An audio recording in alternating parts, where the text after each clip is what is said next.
Suku Jawa itu tidak ada. Yang ada orang Jawa. Suku Sunda itu juga tidak ada. Yang ada orang Sunda. Suku Madura itu juga tidak ada. Yang ada orang Madura. Jawa, Sunda, Madura itu bukan suku. Jawa itu dari bahasa Sanepan atau filosofi ilmu yang artinya ngerti, paham, dan tahu, atau ilmu pengertian, ilmu pemahaman, ilmu pengetahuan. Jadi kalau ada kata orang Jawa, maksudnya adalah orang yang mengerti dan memahami akan suatu hal dan mengetahui kemana arah tujuannya suatu hal tersebut. Kalau ada kata Pulau Jawa, berarti maksud adalah dataran atau daratan ilmu pengertian, ilmu pemahaman, ilmu pengetahuan, atau tempat belajar. Sunda itu dari kata Juda dalam bahasa Sanskerta yang artinya cahaya putih atau air putih sebagai lambang kesucian. Jadi, kalau ada kata orang Sunda, maksudnya adalah orang yang bercahaya putih atau orang suci. Madura itu dari bahasa filosofi atau sanepan lelaku yang berarti madunya rasa atau intinya rasa atau datnya rasa. Sanepan atau filosofi dari madunya rasa atau intinya rasa atau datnya rasa adalah kesadaran.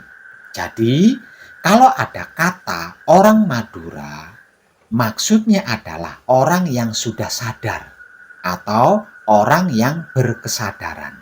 Simpelnya, orang yang tercerahkan. Pulau Jawa itu terdiri dari 3 bagian. Pertama, bagian kulon atau barat, disebut sebagai Kayangan. Kayangan adalah peradaban atau masa kehidupan pertama di Pulau Jawa ini, bukan suku. Disebut Kayangan karena kehidupannya di puncak gunung-gunung, berbaur dengan mega-mega, awan-awan, kabut-kabut, bahkan mendung di langit. Maka disebut sebagai Kayangan. Dan dari pulau bagian kulon atau barat inilah kehidupan pertama di Pulau Jawa dimulai. Sedangkan daratan atau dataran rendah pada saat itu atau bagian di bawah gunung-gunung waktu itu ditempati atau dihuni oleh bangsa Asura atau Denawa atau bangsa Jin.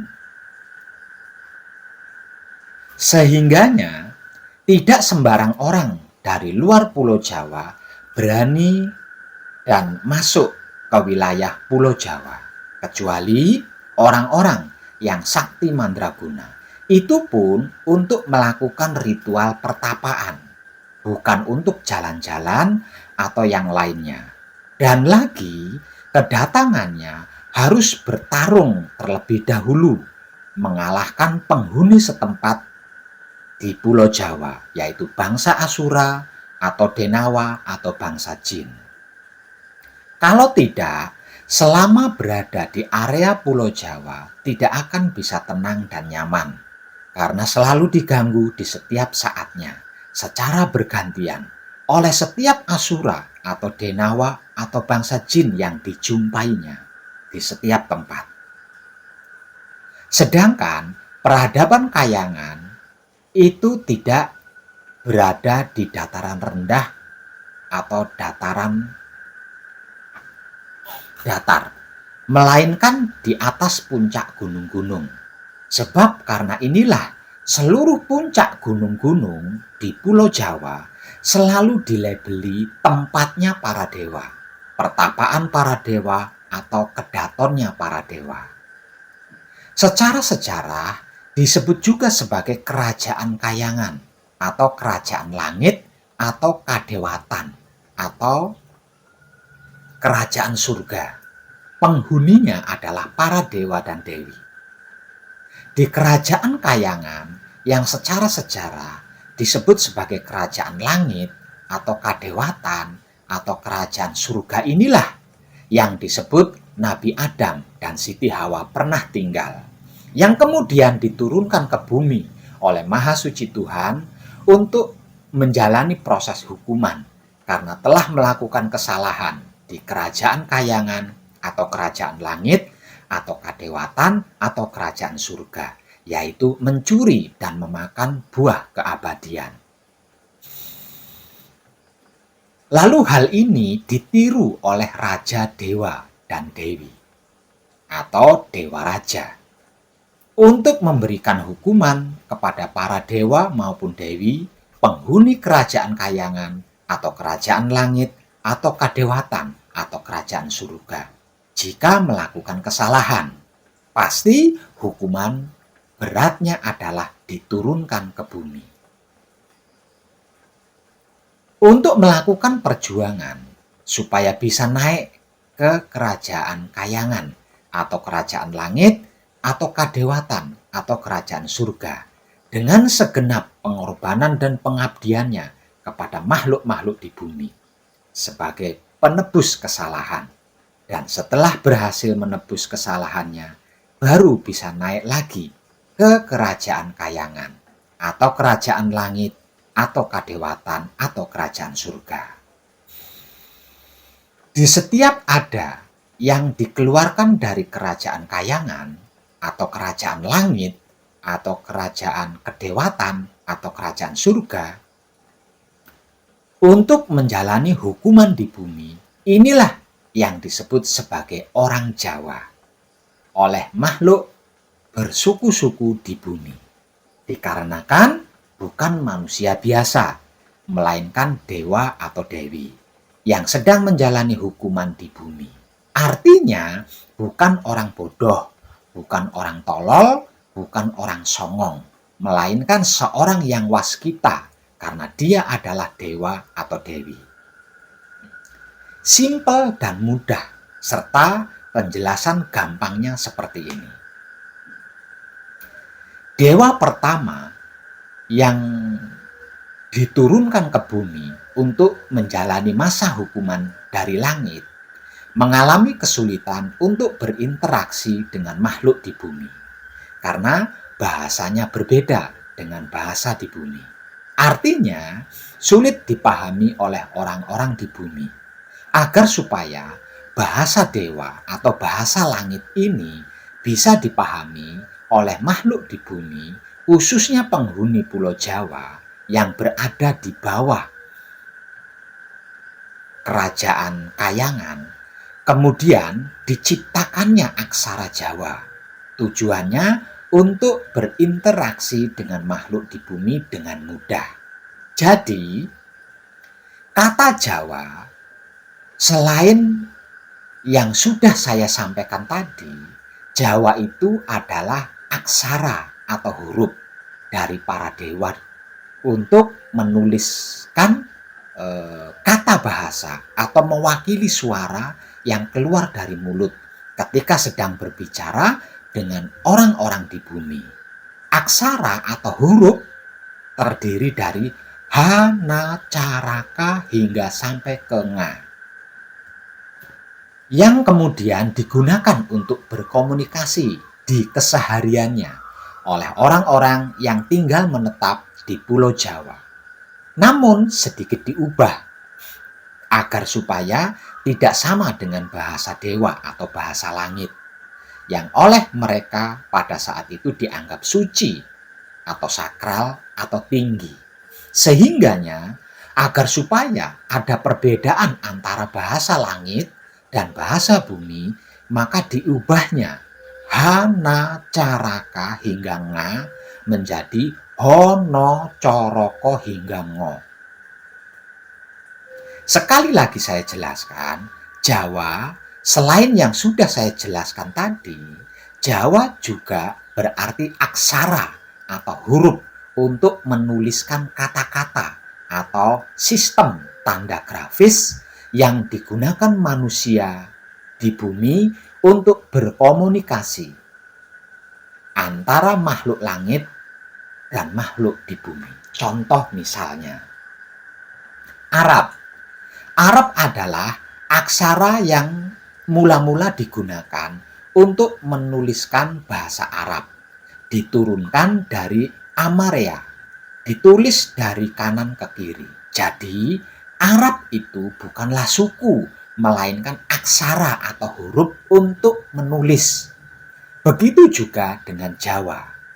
Contoh lain, Amaria adalah aksara yang dipakai untuk menulis bahasa Amaria di daerah sekitar Syria sejak sekitar abad ke-10 sebelum Masehi. Brahmi adalah aksara yang dipakai untuk menulis bahasa India kuno. Diturunkan dari aksara Amaria dan bersifat setengah alfabetis. Mula-mula dituliskan dari kanan ke kiri, kemudian dari kiri ke kanan. Contoh lainnya, Dewanagari. Dewanagari adalah aksara India yang dipakai untuk menuliskan bahasa Sanskerta yang tumbuh pada abad ke-7 hingga 9 Masehi. Masih digunakan hingga saat ini dan menurunkan aksara yang dipakai di Nepal dan Bangladesh. Fonemis sistem tulisan yang menggunakan satu lambang atau satu fonem, bunyi yang membedakan arti secara konsisten. Fonetis sistem tulisan yang menggunakan satu lambang untuk tiap varian fonem atau bunyi. Sedangkan Granta adalah aksara Palawa. Hieroglif adalah aksara yang dipakai oleh para pendeta Mesir kuno dan bersifat ideografis. Sedangkan Jawa adalah aksara yang digunakan untuk menuliskan bahasa Jawa atau bahasa bumi di Jawa atau bahasa makhluk-makhluk di bumi Jawa. Jumlahnya ada 20 huruf, bermula dengan H dan berakhir dengan Nga. Jawi adalah aksara Arab yang dipakai untuk menuliskan bahasa Melayu. Sedangkan Kawi adalah aksara yang dipakai pada prasasti di Indonesia sejak pertengahan abad ke-8 Masehi yang diturunkan dari aksara Palawa. Ada lagi yaitu Latin. Latin adalah aksara yang bersifat alfabetis, dipakai mula-mula untuk bahasa Latin sekitar abad ke-7 sebelum Masehi. Kemudian untuk bahasa di Eropa Barat dan bahasa lain di dunia. Ada lagi Forfemis system. Forfemis system adalah tulisan yang menggunakan satu lambang untuk menggambarkan satu form, misalnya aksara Cina. Palawa aksara yang dipakai untuk menuliskan bahasa India Selatan dan diturunkan dari aksara Brahmi, disebut juga aksara Granta. Sunda adalah aksara yang digunakan untuk menuliskan bahasa Sunda atau bahasa langit atau bahasa dewa. Huruf bermula dengan H berakhir dengan nga.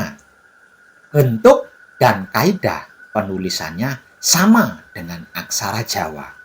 Hanya saja perbedaannya, kalau aksara Sunda itu berbunyi H, Na, Ca, Ra, Ka. Sedangkan aksara Jawa berbunyi Ho, No, Co, Ro, Ko. Yang terakhir adalah pegon. Pegon adalah silabis sistem, tulisan yang menggunakan satu lambang untuk satu suku katanya. Sudah paham ya? Kita lanjut ke pokok judul video Wong Edan Bagu saat ini. Semakin sering menghukum para dewa dan dewi yang melakukan kesalahan di kerajaan kayangan atau kerajaan langit atau kadewatan atau kerajaan surga dengan diturunkan ke bumi, semakin banyak yang mengetahui tentang kerajaan kayangan atau kerajaan langit atau kadewatan atau kerajaan surga dan para dewa-dewi dengan berbagai ceritanya masing-masing sesuai yang diketahui. Sehingganya tidak sedikit orang-orang di bumi dari berbagai suku dan ras ingin bisa naik ke kerajaan kayangan atau kerajaan langit atau kadewatan atau kerajaan surga agar supaya mengalami keabadian hidup dengan berbagai cara hingga melakukan pertapaan untuk membersihkan dirinya dan memurnikan jiwanya. Karena telah diketahui oleh banyak orang di bumi, akhirnya kerajaan kayangan atau kerajaan langit atau kadewatan atau kerajaan surga ini melenyapkan tempatnya dari pandangan manusia-manusia di bumi agar supaya tidak menjadi tujuan bagi para manusia di akhir hayatnya. Karena asal-usul manusia bukan dari kerajaan kayangan atau kerajaan langit atau kadewatan atau kerajaan surga, melainkan dari Maha Suci Tuhan. Kerajaan langit, kerajaan kayangan atau kadewatan atau kerajaan surga hanya tempat pertama, bukan asal-usul. Setelah lenyap dari pandangan mata manusia biasa di bumi, kemudian kerajaan kayangan atau kerajaan langit atau kadewatan atau kerajaan surga berubah sebutan menjadi kerajaan parahyangan. Artinya menjadi bayangan yang samar, tidak kasat mata maksudnya. Sedangkan bumi yang di atasnya dulu terdapat kerajaan kayangan atau kerajaan langit atau kadewatan atau kerajaan surga disebut sebagai tataran Sunda atau tanah Pasundan, yang berarti tempatnya orang-orang bercahaya putih atau orang-orang suci, yang pada akhirnya menjadi penyebutan keyakinan di tempat tersebut, yaitu Sunda Wiwitan. Ketika kerajaan kayangan atau kerajaan langit atau kadewatan atau kerajaan surga lenyap dari pandangan matanya manusia biasa, di bumi masih ada beberapa dewa atau dewi yang sedang menjalani hukuman langit dan belum selesai, yaitu dengan melakukan perjuangan, pengorbanan, dan pengabdian pada seluruh makhluk di bumi. Dan beberapa dewa atau dewi inilah yang disebut sebagai orang Jawa awal mulanya. Yang arti maksudnya adalah orang yang mengerti dan memahami akan sesuatu hal dan mengetahui kemana arah tujuannya suatu hal tersebut. Tinggalnya di bagian tengah Pulau Jawa, disebut Bumi Jawa, yang kemudian menjadi rujukan atau tujuan orang-orang dari berbagai penjuru daerah dan suku yang ingin belajar. Setelah selesai belajar, ada yang kembali ke tempat asalnya, ada juga yang tinggal menetap di Pulau Jawa. Yang tinggal menetap di Pulau Jawa setelah selesai belajar, ini pun disebut sebagai orang Jawa. Yang arti maksudnya adalah orang yang mengerti dan memahami akan suatu hal dan mengetahui kemana arah tujuannya suatu hal tersebut. Jadi, dengan ini sukunya apa? Suku Jawanya mana? Ayo, kalau begitu. Karena yang tinggal di Jawa sejak masa itu hingga saat sekarang ini itu dari berbagai macam suku yang semuanya awalnya bukan penghuni tetap di Jawa, melainkan musafir atau perantau atau pengembara dari luar Pulau Jawa. Singkat punya cerita, orang-orang yang sudah mumpuni kajian dirinya, yang sudah sadar bahwa keberadaannya di dunia ini adalah untuk berjuang dan berkorban dengan cara menjaga, mengelola, merawat, dan menyempurnakan alam semesta dan mengabdi kepada seluruh makhluk hidup di bumi yang kesemuanya itu merupakan perwujudan Maha Suci Tuhan, disebut sebagai orang Madura. Artinya orang yang sudah sadar atau orang yang senantiasa berkesadaran, alias orang yang tercerahkan. Mereka menempati bagian timur Pulau Jawa, disebut sebagai Jawa Dwipa. Setelah adanya orang-orang yang sudah tercerahkan inilah kemudian mereka yang berhasil mengkaji diri ditunjuk untuk menjadi atasan atau pemimpin atau ketua, agar supaya ada yang mengarahkan dan ada yang diarahkan, tidak sesuka-sukanya sendiri.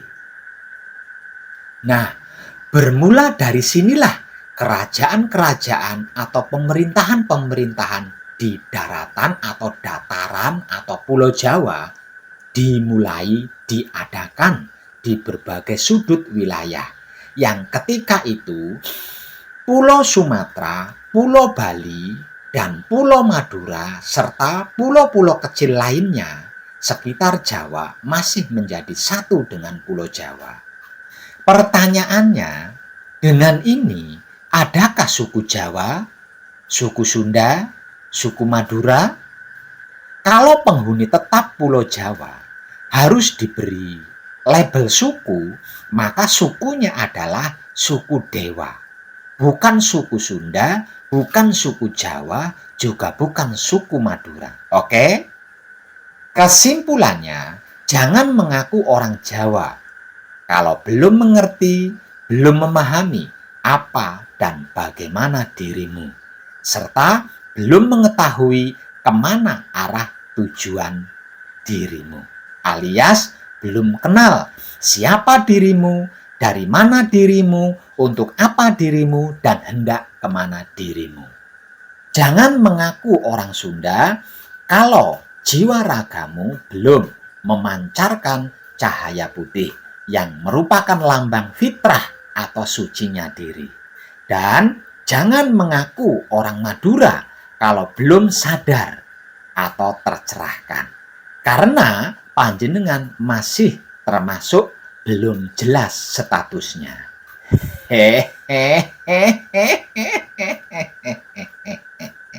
Edan tenan. Tercerahkanlah kita semuanya. Salam semesta, penuh cinta kasih sayang dari dalam lubuk hati saya, Wong Edan Bagu yang paling dalam. Tunggu Pak Web, bagaimana dengan keabadian? Oh iya, saya hampir lupa. Dulu saya pernah berjanji akan menguraikan secara lengkap namun singkat tentang apa dan bagaimana itu keabadian setelah saya kembali berkunjung dari Kuala Lumpur, Malaysia. Baik, sejak awal peradaban, umat manusia selalu takut dengan kematian. Tentunya, keinginan untuk menghindari kematian bersifat universal. Entah karena rasa takut akan sakit, haus akan pengetahuan, atau sekedar mencintai hidup. Oleh karena itu, manusia selalu mendambakan keabadian atau hidup langgeng. Walau banyak filsuf yang cenderung melihat keabadian sebagai kutukan. Laku suci menuju abadi atau hidup langgeng yang sering saya sampaikan bukanlah hal yang baru. Bahkan sejak zaman kakek moyang Adam dan nenek moyang kita Siti Hawa, abadi atau langgeng ini sudah jadi topik paling utama dalam kehidupan di bumi. Artinya, keabadian telah lama membuat kita manusia terpesona, dan karena itu terkait dengan sebagian besar mitologi di seluruh dunia. Dalam berbagai mitologi ada beberapa cara untuk memperoleh keabadian.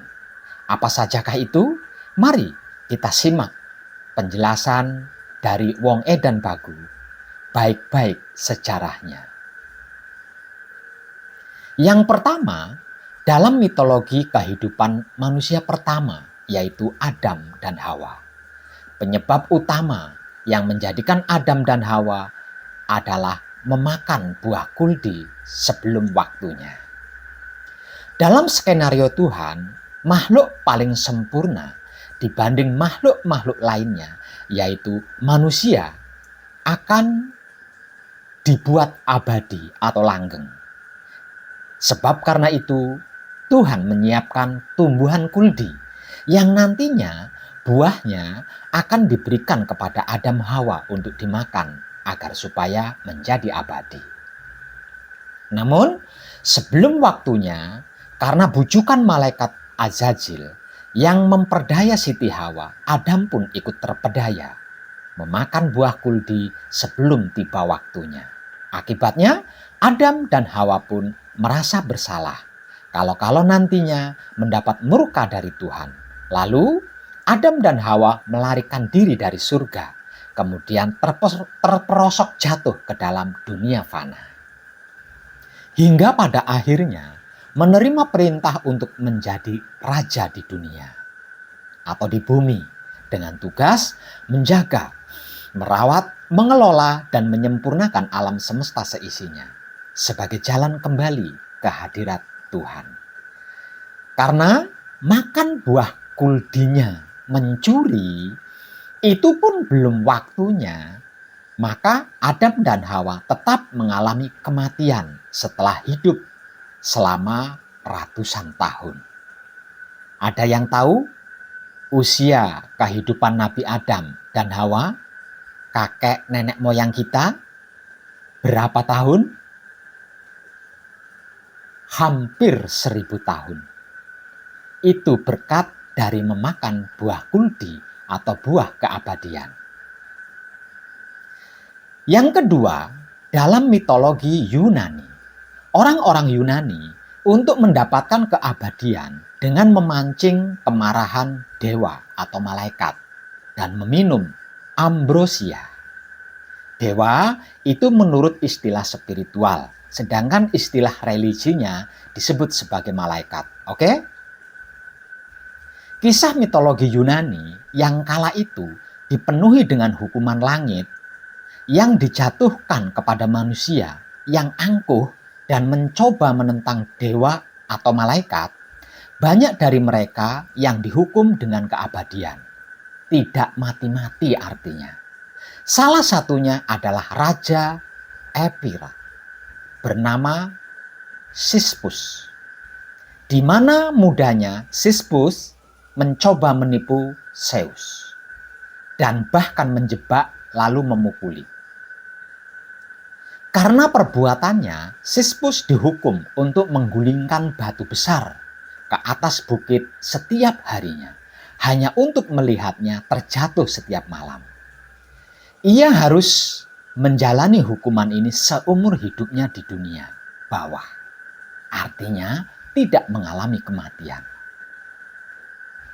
Kisah lainnya melibatkan Raja Ision yang membunuh ayah mertuanya sendiri, lalu pergi ke Zeus untuk meminta ampunan. Saat berada di gunung Olympus, Ision malah mencoba memperkosa Hera. Zeus yang mengetahui hal ini langsung menghukum Ision dengan mengikatnya ke roda api yang menyala selamanya. Artinya tidak pernah padam, alias tidak mati-mati. Selain memancing amarah dewa, keabadian juga bisa didapatkan dengan meminum ambrosia. Ambrosia sendiri adalah minuman para dewa atau para malaikat Yunani, sekaligus sumber keabadian mereka. Dikatakan kalau rasanya seperti madu, artinya manis, legit, dan lezat. Beberapa manusia diberi hak istimewa untuk meminumnya, seperti Herakles. Sedangkan beberapa manusia lainnya mencoba mencurinya dan akhirnya dihukum, seperti Tantalus. Dan yang lainnya lagi hampir mencicipinya tetapi gagal di saat-saat terakhir, seperti Tidus. Athena awalnya akan memberikan ambrosia kepadanya, sampai ia melihat Tidus sedang memakan otak manusia demi untuk mendapatkan keabadian. Yang ketiga, terdapat pada mitologi Nordik, memakan apel emas untuk bisa abadi. Atau secara religinya disebut buah kuldi pada zaman Nabi Adam dan Hawa. Apel emas atau buah kuldi adalah buah yang dijaga oleh Dewi awet muda Nordik, Idun. Semua dewa Nordik membutuhkan apel itu untuk mempertahankan keabadian dan paras mudanya, mengingat mereka tidak abadi seperti dewa dalam mitologi lainnya. Suatu hari, Idun ditipu oleh Loki. Ia dan apelnya diberikan kepada raksasa atau denawa atau asura atau bangsa jin. Para dewa Nordik pun menjadi tua dan lemah, sampai mereka memaksa Loki untuk mengambil kembali Idun dan apelnya. Loki pun mengubah dirinya menjadi elang, lalu membawa Idun dan apelnya kembali. Yang keempat terdapat pada mitologi Tiongkok, yaitu dengan memakan persik abadi. Dikatakan kalau Kaisar Giok dan istrinya Shi Wangmu adalah sosok yang menanam pohon persik keabadian yang akan berbuah setiap 3000 tahun sekali. Dikisahkan kalau sang Raja Kera Sun Wukong terpilih sebagai pelindung persik itu, sampai akhirnya memakan salah satunya dan mendapatkan 1000 tahun kehidupan. Sun Wukong pun melarikan diri sampai akhirnya ditangkap. Tentu saja karena dia juga menelan pil keabadian. Ia tidak dapat dieksekusi atau dimatikan. Dia akhirnya pergi berperang melawan surga, sampai para dewa harus meminta bantuan Buddha yang berhasil menipu Sun Wukong dan mengurungnya selama 5 abad. Setelah bebas, Sun Wukong melanjutkan perjalanan seperti yang diceritakan dalam Journey to the West. Menurut mitologi Tiongkok kuno, selain Sun Wukong, hanya ada 2 manusia yang pernah memakan persik itu, yaitu Raja Mu dari Shu dan Kaisar Wu dari Han. Yang kelima dari mitologi Taoisme, yaitu menelan cinnabar. Cinnabar adalah biji merkuri yang menjadi bahan utama untuk membuat ramuan keabadian atau huandan.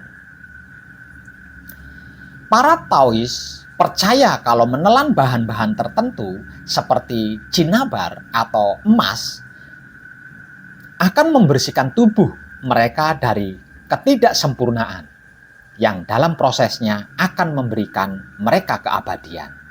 Sayangnya, sebagian besar benda itu beracun, sehingga banyak orang yang meninggal saat mencobanya, termasuk para kaisar dinasti Tang. Akhirnya, gagasan alkimia eksternal ini diubah menjadi alkimia internal. Sebuah cara memanfaatkan energi alami dari dalam tubuh seorang melalui yoga dan praktik lainnya dengan harapan untuk mendapatkan keabadian. Yang keenam, dalam mitologi Jepang, memakan putri duyung. Dalam mitologi Jepang, ada makhluk yang mirip putri duyung yang dikenal sebagai Ningyo. Secara harfiah berarti manusia ikan. Ningyo biasanya digambarkan sebagai persilangan antara monyet dan ikan emas. Mereka hidup di laut dan sering dianggap sebagai simbol kesialan. Salah satu sejarah Jepang mengisahkan seorang gadis yang dikenal sebagai Yaobikuni. Menurut cerita tersebut, ayahnya tidak sengaja membawakannya daging Ningyo. Dia pun memakannya dan dikutuk dengan keabadian. Tidak mengalami kematian setelah memakan daging ikan duyung tersebut maksudnya. Setelah menderita selama bertahun-tahun karena suami dan anaknya meninggal di hadapannya, Yaobikuni akhirnya mengabdikan hidupnya untuk Buddha dan menjadi seorang biarawati. Mungkin karena kesuciannya, dia diizinkan mati pada usia 800 tahun kemudian. Yang ketujuh ada pada mitologi Sumeria, yaitu dengan memakan tanaman keabadian. Dalam Epic of Gilgamesh, dikisahkan kalau sang Raja Uruk, Gilgamesh, berkelana untuk mencari sumber keabadian setelah melihat temannya Enkidu meninggal. Pencariannya membawa Gilgamesh ke hadapan Utnapis, leluhurnya yang mirip dengan sosok Nuh dalam ajaran Abrahamik yang dianugerahi keabadian oleh para dewa. Utnapishtim memberitahu Gilgamesh kalau keabadiannya adalah hadiah istimewa dari para dewa. Namun ada tanaman yang asal dan spesiesnya tidak diketahui, yang mungkin dapat dimakan untuk mendapatkan kehidupan yang kekal, abadi atau langgeng. Penjelasannya mirip dengan tanaman buktor atau boktor, tergantung pada sumbernya.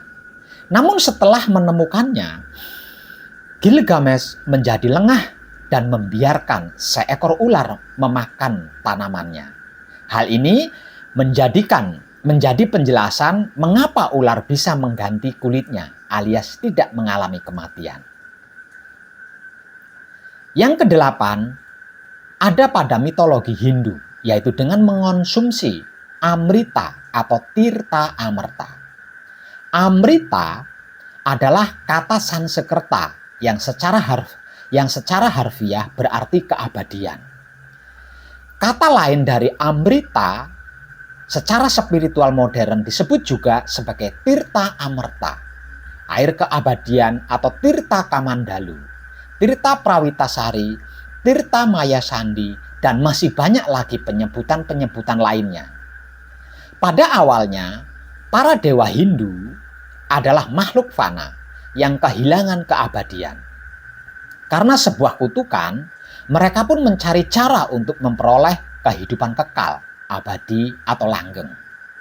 Mereka pun bekerja sama dengan musuh mereka, yaitu para asura atau para denawa atau bangsa jin yang anti dewa, untuk mengaduk lautan susu dan menciptakan sebuah nektar yang disebut amrita. Para dewa akhirnya menipu para asura agar tidak meminumnya. Mereka meminta Wisnu agar menyamar sebagai dewi wanita yang bisa menanamkan nafsu tak terkendali di hati siapapun, termasuk bangsa asura atau denawa atau bangsa jin. Yang kesembilan ada pada mitologi Kristen, yaitu dengan menghina Yesus dan menyentuh cawan suci. Dalam mitologi Kristen dikisahkan kalau ada seorang pria Yahudi yang mengejek Yesus ketika ia berjalan menuju penyaliban. Pria itu menyuruhnya untuk bergegas sambil melempar sandalnya kepada Yesus. Yesus kemudian menjawab dengan mengatakan kepadanya bahwa meskipun dia akan mati, orang itu harus tetap tinggal sampai dia hidup kembali. Menyadari kesalahannya, pria itu pun mengambil nama Yusef, menjadi Kristen, dan dibaptis setelahnya. Namun, ia tetap mendapatkan kutukan keabadian dari Yesus. Dia tidak diizinkan untuk duduk atau istirahat kecuali pada hari Natal. Setiap 100 tahun sekali dia akan menderita sakit yang tidak dapat disembuhkan dan akan menjadi bugar untuk waktu yang tidak ditentukan. Setelah itu, ia akan kembali menjadi seorang pria yang berusia 30 tahun. Kisah yang dikenalkan sebagai The Wandering Jeff ini cukup populer di Eropa abad pertengahan. Selain cara di atas, cara lain untuk mendapatkan keabadian adalah dengan menyentuh atau minum dari cawan suci. Minum air dari cawan suci. Dikisahkan kalau Raja Arthur dan para kesatria meja bundarnya melakukan perjalanan jauh untuk mencari cawan suci. Menurut beberapa sumber, hanya jiwa yang paling murni yang mampu memegang cawan suci. Dikatakan kalau Sir Galahad telah memperoleh keabadian karena ia adalah satu-satunya orang yang dapat menyentuhnya. Sedangkan yang ke-10 terdapat pada mitologi Islam, yaitu dengan meminum air dari telaga Ainul Hayat. Dalam sejarah Islam, Ainul Hayat merupakan mata air kehidupan yang berkaitan dengan kisah Nabi Khidir. Sudah dikenal oleh banyak ulama terdahulu bahwasanya penyebab Nabi Khidir dipanjangkan umurnya adalah karena meminum air dari telaga Ainul Hayat. Berdasarkan beberapa ahli tafsir, Ainul Hayat merupakan air kehidupan yang bisa memperpanjang usia manusia.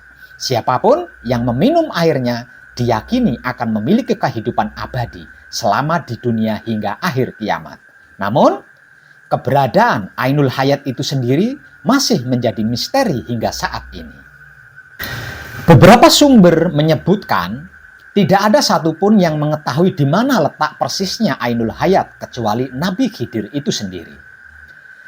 Kisah Nabi Khidir yang bisa berumur panjang karena meminum air dari telaga Ainul Hayat bersumber dari sebuah riwayat As-Salabi yang didasarkan pada Imam Ali dalam kitab Badai As-Suhur. Pada riwayat tersebut dikisahkan tentang keagungan Raja Iskandar Zulkarnain.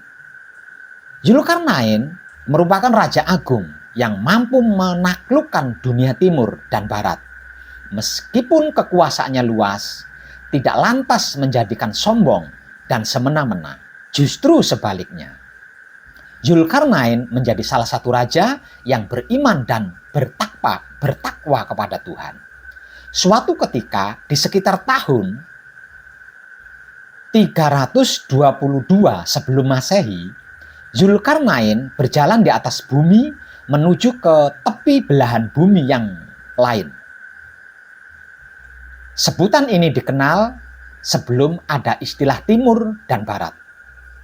Dalam perjalanan tersebut, Tuhan mengutus malaikat Rafail untuk mendampingi Zulkarnain.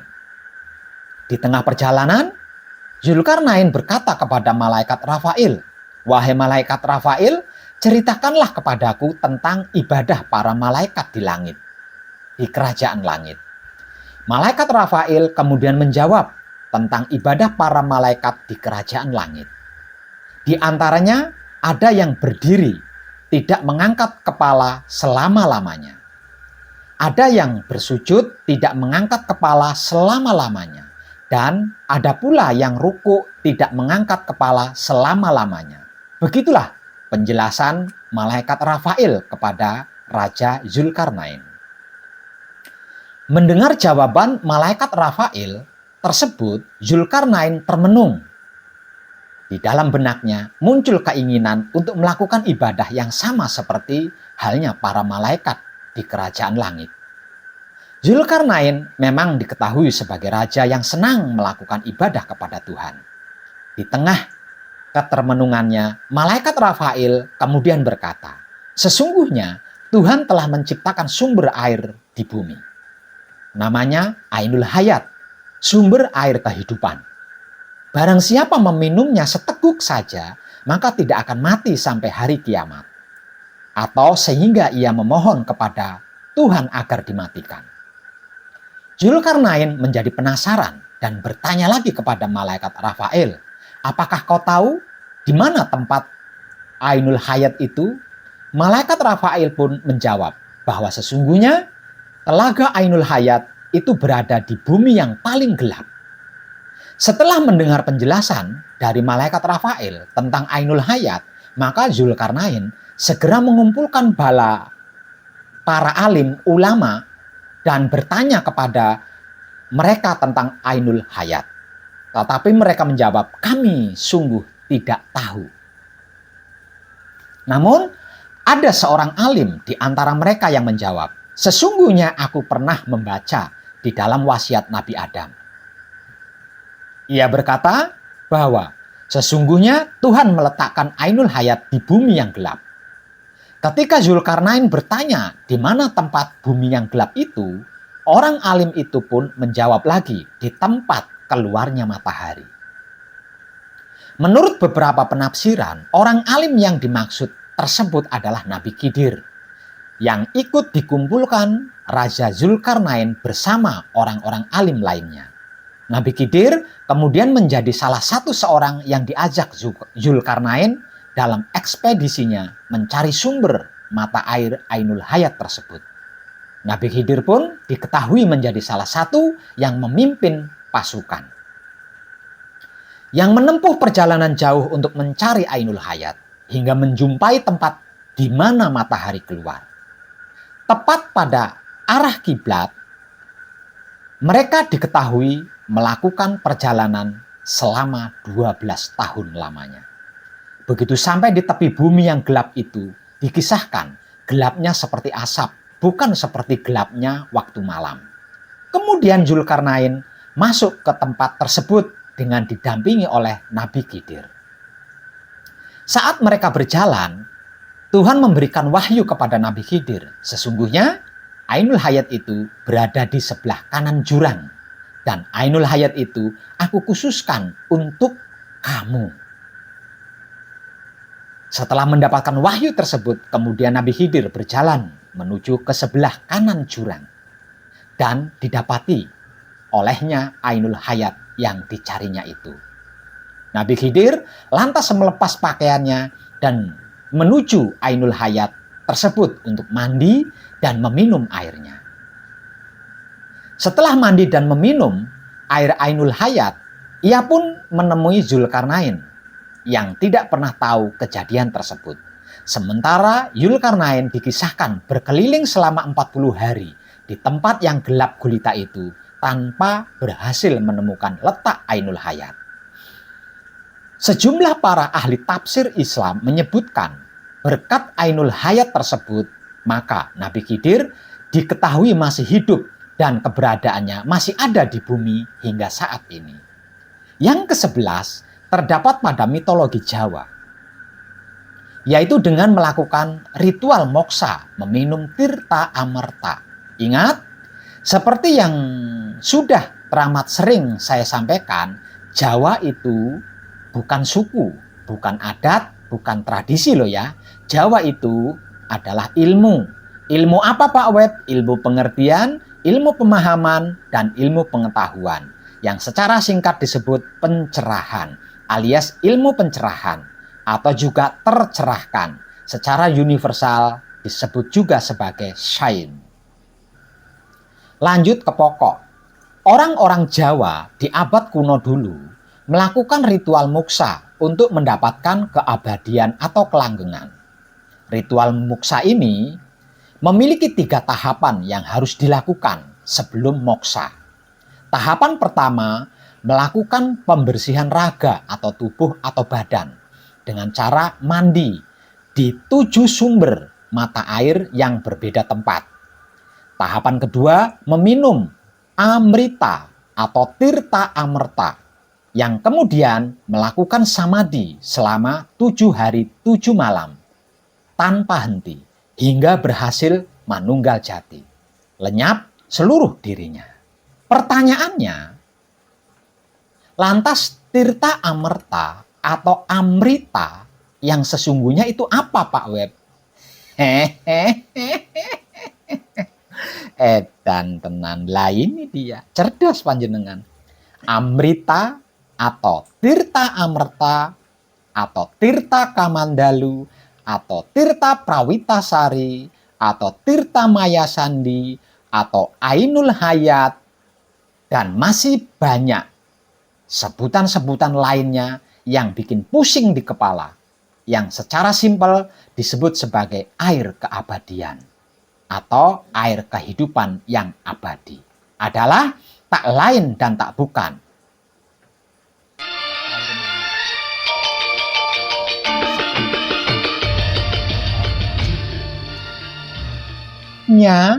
seorang lelaki yang terjaga kebersihan otak atau pikirannya, terjaga kebersihan hati atau batinnya, terjaga kebersihan kelamin atau syahwatnya dalam siklus atau dimensi atau ranah atau sikon atau situasi dan kondisi senantiasa manunggal jati. Inilah inti, arti, maksud, dan tujuan kenapa dan mengapa saya Wong Edan Bagu tiada henti-hentinya memberikan motivasi dan pencerahan untuk terus gigih menjaga kebersihan otak atau pikiran, kebersihan hati atau batin, kebersihan kelamin atau syahwat dalam siklus atau dimensi atau ranah atau sikon atau situasi dan kondisi senantiasa manunggal jati. Dan yang ke-12-nya, ini yang terakhir, yaitu dari mitologi laku spiritual hakikat hidup dari sejarah perjalanan seorang Wong Edan Bagu, manusia merdeka bersama guru sejati, yaitu membersihkan Baitul Makmur, membersihkan Baitul Muharram, dan membersihkan Baitul Muqaddas atau Maqdis. Kemudian menjaganya supaya tidak ternoda lagi, supaya tidak terkotori lagi. Yang sering saya bahasakan secara sederhana sebagai otak atau pikiran, hati atau batin, dan kelamin atau syahwat. Caranya manunggal jati, alatnya wahyu pancagaib yang dipraktekkan menggunakan sikap dan sifatnya wahyu pancagaib itu sendiri, yaitu wahyu pancalaku atau iman. Tidak perlu dan tidak usah bersusah payah melakukan dan meniru 11 cara para leluhur kita terdahulu yang tersurat di dalam kitab peninggalan para pendahulu kita, seperti yang sudah saya sampaikan tadi. Cukup mempertahankan manunggal jati dengan cara mempraktekkan wahyu pancagaib menggunakan sikap dan sifatnya wahyu pancagaib itu sendiri, yaitu wahyu pancalaku atau iman. Jikalau Baitul Makmur, Baitul Muharram, dan Baitul Muqaddas atau Maqdis, yang sering saya bahasakan dengan sederhana sebagai otak atau pikiran, hati atau batin, dan kelamin atau syahwat, terjaga kebersihannya, bisa saya pastikan sehat jiwa raganya, powerful fisiknya dan mentalnya, tenang jiwanya, tentram hidupnya, bahagia kehidupannya, awet muda, selamat, dan panjang umur alias abadi atau langgeng.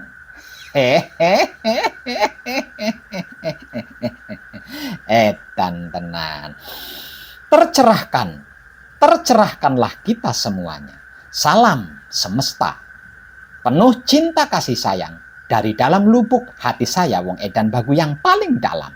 Selamat, selamat, selamat, rahayu, rahayu, rahayu, damai, damai, damai tentram. Saya Wong Edan Bagu ngaturaken sugeng rahayu lir ing sambikala amanggih yuwana pinayungan mring ingkang maha suci Basuki Yuwana Teguh Rahayu Slamet. Berkah selalu untuk semuanya tanpa terkecuali, terutama para sedulur, khususnya para kadang konto dan kanti anom, serta sepuh saya, yang senantiasa direstui yang Dat Maha Suci hidup. Om Santi Santi Santi Om. Wassalamualaikum warahmatullahi wabarakatuh. Terima kasih, terima kasih, terima kasih, dan salam kebajikan. Terima kasih ragaku, terima kasih jiwaku, terima kasih sedulur papat, kalima pancerku, terima kasih hidupku, terima kasih guru sejatiku. Terima kasih bapak dan ibuku. Terima kasih Mbah Buyut lanang wadon kang rumeksa ing papan panggonan kene. Terima kasih para leluhurku, sak penduwur, sak pengisor, sak pengarep, sak pemburi, sak panengen, sak pengiwa kabeh. Terima kasih Ibu Bumi Bopo Angkoso. Terima kasih Kanjeng Rama Sejati Gusti Prabu Heru Cokrosemono. Terima kasih Kanjeng Ibu Sri Sejati. Terima kasih gelar gulungnya jagat alam semesta seisinya semuanya. Terima kasih segalanya. Terima kasih semuanya. Terima kasih segalanya. Terima kasih seluruhnya. Terima kasih, terima kasih, terima kasih, terima kasih, terima kasih Romo, terima kasih.